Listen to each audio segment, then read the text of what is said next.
The people who suffer from the workplace drama the most, they're our guests. And so we've got to learn how to overcome the workplace drama.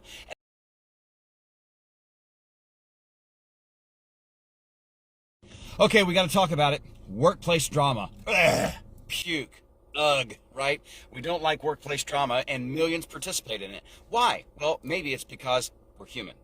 Maybe it's because we've got drama in our own lives, and it has a tendency to seep from our own lives, our personal lives, into our professional lives. And it could take the form of rumors. It could be taken the form of conflict or siloing, they call it. It could be just complaining between members on the team. It could be gossip amongst the members or amongst the leadership. It could be slander, slandering those up above you, slandering those below you. It could be cliques. It could be ranting just over pet peeves. Whatever shape it takes, whatever form it might take on, the people who suffer from the workplace drama the most, they're our guests. And so we've got to learn how to overcome the workplace drama. And I want to give you just a list of 5 things that I think could help. The first thing you got to do is define reality. So when something dramatic happens, define, okay, what really took place? What really happened?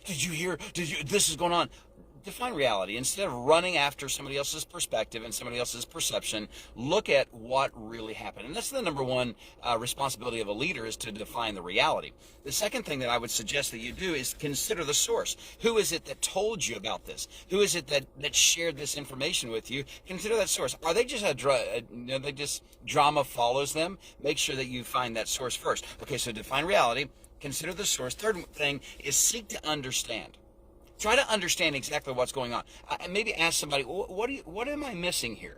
Because it does look like, indeed, this took place. But before subscribing to it, seek to understand. And then, by the way, if it's you and you have the issue, instead of trying to be understood, seek to understand first. And then I would say, when in doubt, don't. Don't do it. Don't reply. Don't respond. Don't send that email if there's a little bit of doubt, because no one likes an apology. No one likes to apologize. We like apologies. We don't like to apologize. And so if you don't want to apologize, don't do anything until you're convinced this is what's happening and this is the best way to address the situation. And then I would say, this is a great one. Rate the issue. Whatever the dramatic issue is, 1 to 10, rate it 1 to 10. If it is 7 and below, let it go. You don't have to dive into it. Just because it's garbage that's coming your way doesn't mean you have to inspect it.